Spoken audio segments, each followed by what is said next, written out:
Oi pessoal, eu sou o Hugo de Brito Machado II e esse é mais um vídeo do canal dedicado ao quadro Inteligência Artificial e Direito.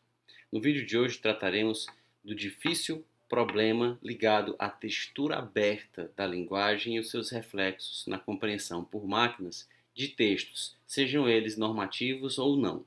Às vezes nos passa despercebido o fato de que a linguagem tem uma textura aberta.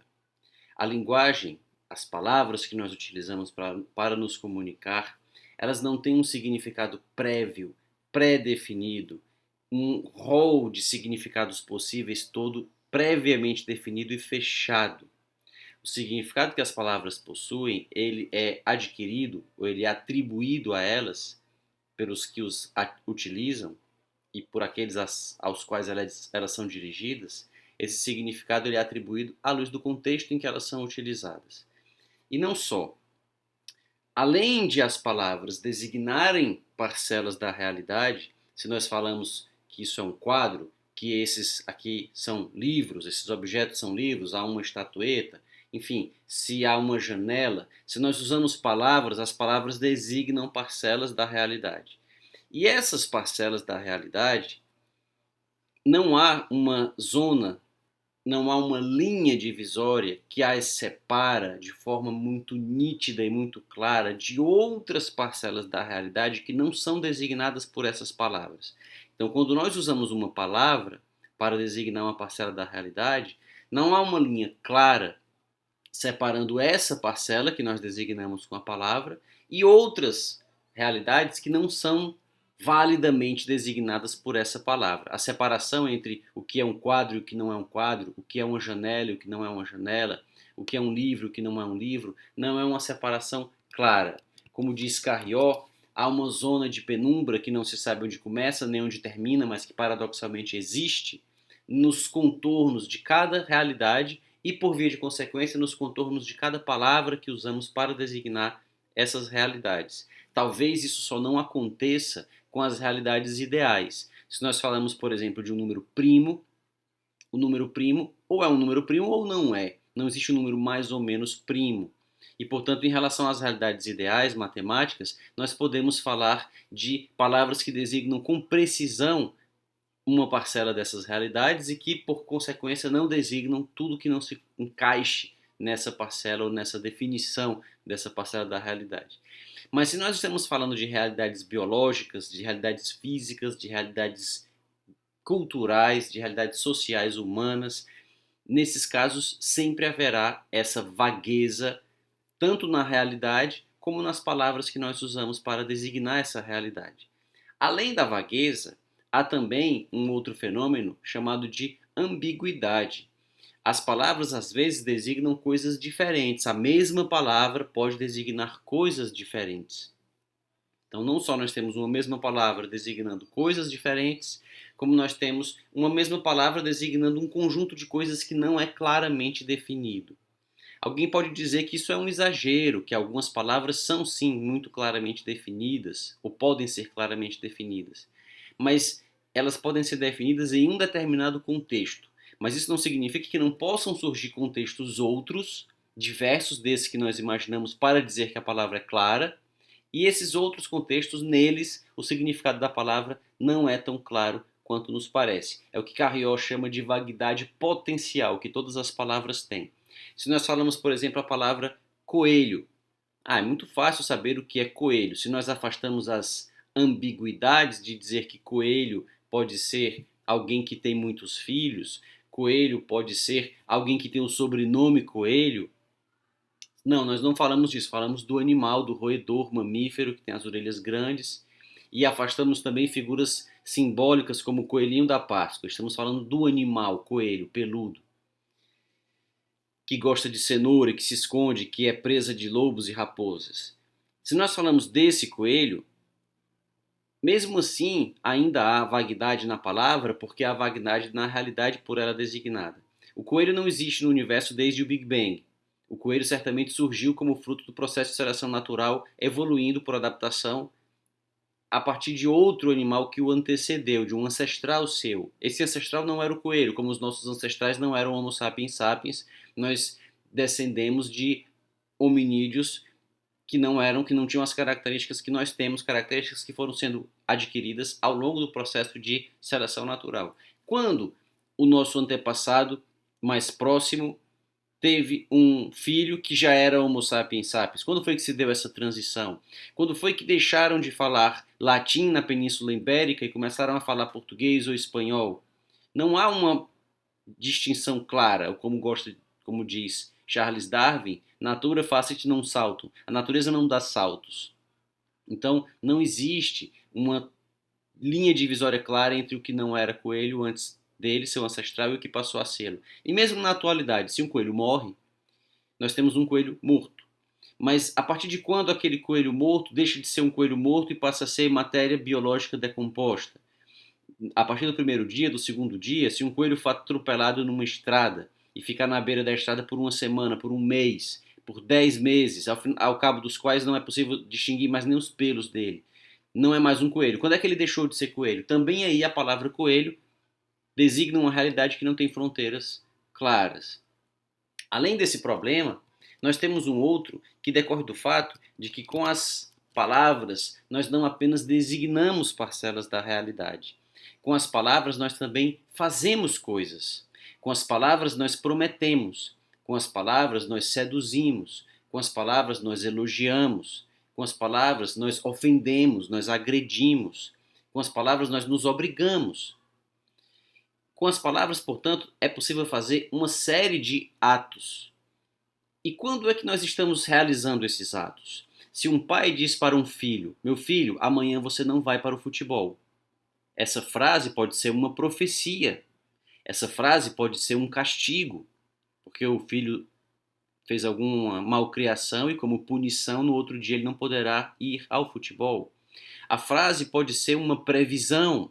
Amanhã você não vai ao futebol. Pode ser que o governador decrete um lockdown e o jogo seja cancelado. Pode ser que chova horrores e o jogo seja cancelado. Pode ser uma previsão, pode ser uma punição, pode ser uma prescrição. Tudo vai depender do contexto. O significado, não só em relação à parcela da realidade que designa, mas também ao que se faz com a palavra, depende do contexto sempre em que ela é usada. Isso não significa que as palavras possam significar qualquer coisa. A liberdade do intérprete para atribuir esse sentido à luz do contexto é definida pelo contexto, não é definida pelo intérprete arbitrariamente, como muitos autores parecem acreditar. Era o caso de Sebastian Soller, na célebre polêmica que estabeleceu com Renato Carrió, nos livros As Palavras da Lei e na réplica Algumas Palavras sobre as Palavras da Lei.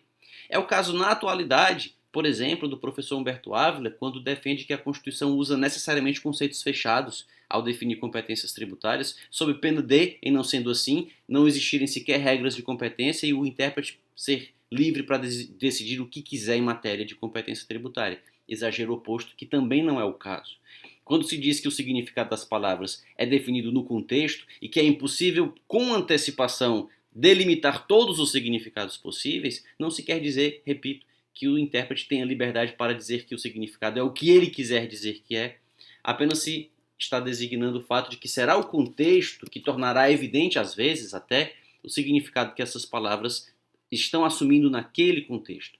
Grupos de amigos, casais de namorados, que têm as suas piadas internas, que têm o seu vocabulário próprio, são exemplo disso que se está a dizer aqui. Pactua-se previamente o significado que certas palavras podem ter, à luz de o que se fez com elas em contextos anteriores, elas vão mudando de sentido em contextos subsequentes. É assim que a língua evolui, é assim que os idiomas se transformam, é assim que surgem as palavras novas, é assim que surgem as gírias, que as gírias se transformam em palavras solenes e célebres e depois terminam caindo no esquecimento, se tornando palavras vetustas, palavras muito formais e deixando de ser utilizadas, como Monteiro Lobato esclarece no livro Emília no País da Gramática. As palavras são como vivem em cidades, são como moradores de uma cidade que dessa condição nascem, crescem, se desenvolvem, se modificam, morrem. E isso traz problemas. Por que isso traz problemas para a inteligência artificial? Porque nós humanos atribuímos sentido às palavras de forma intuitiva, muitas vezes. Tudo isso que está sendo dito aqui pode parecer absurdo, as palavras têm sempre um sentido muito claro, porque esse sentido nos parece claro à luz de cada contexto, de forma intuitiva.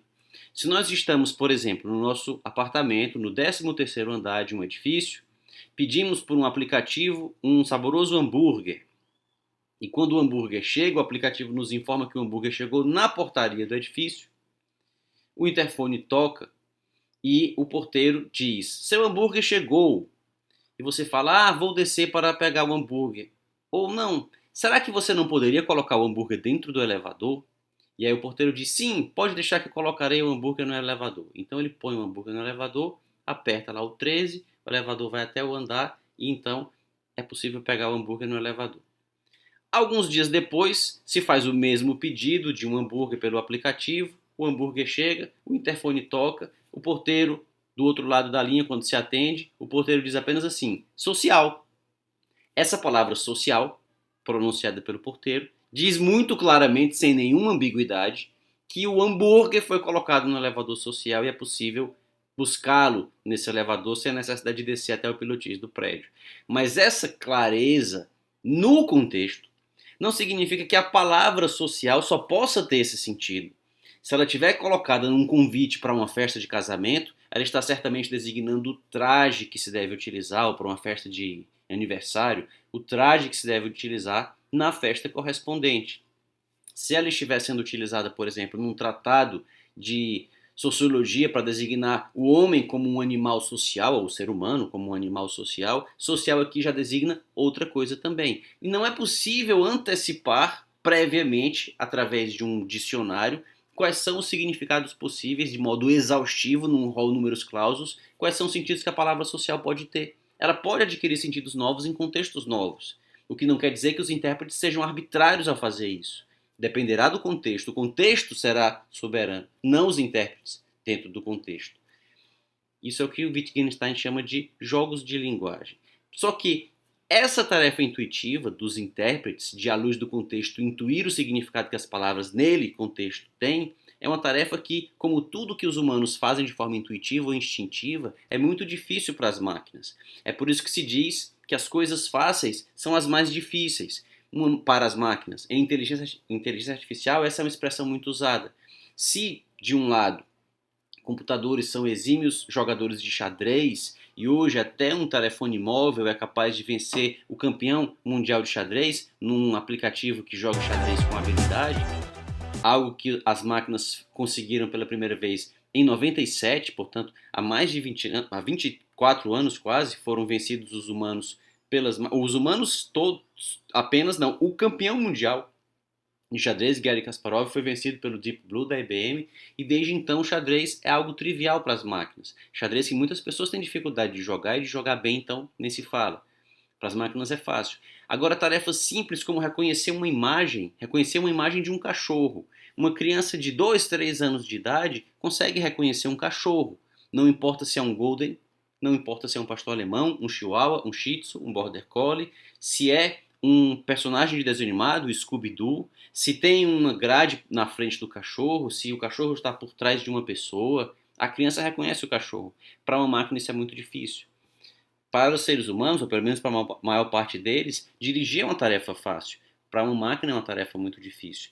Tudo que envolve a imprevisibilidade, tudo que envolve a possibilidade de surgirem contextos novos, não antecipados, e a necessidade de se usarem conhecimentos inatos, intuitivos, não previamente programados, para resolver as questões diante desses novos contextos, é que torna difícil para as máquinas essas tarefas. Daí se dizer que as coisas fáceis são as mais difíceis.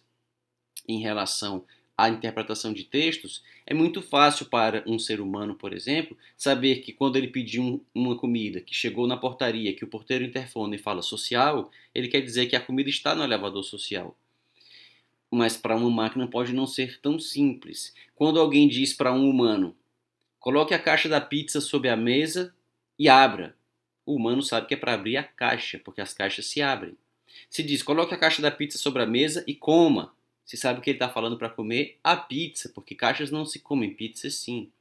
Se diz: coloque a caixa da pizza sobre a mesa e me espere junto a ela, ele sabe que é junto a ela, junto à mesa.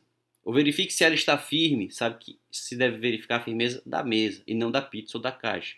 Mas para uma máquina, se ela não sabe previamente que pizzas se comem, caixas se abrem e mesas se verificam se são firmes, ela teria dificuldade de fazer essa mesma interpretação.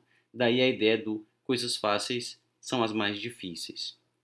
Para a interpretação de textos, portanto, é necessário recorrer a elementos extratextuais que serão relevantes em um contexto e não serão relevantes em outro, para que se saiba o que se quer, para que se possa atribuir intencionalidade a quem fala.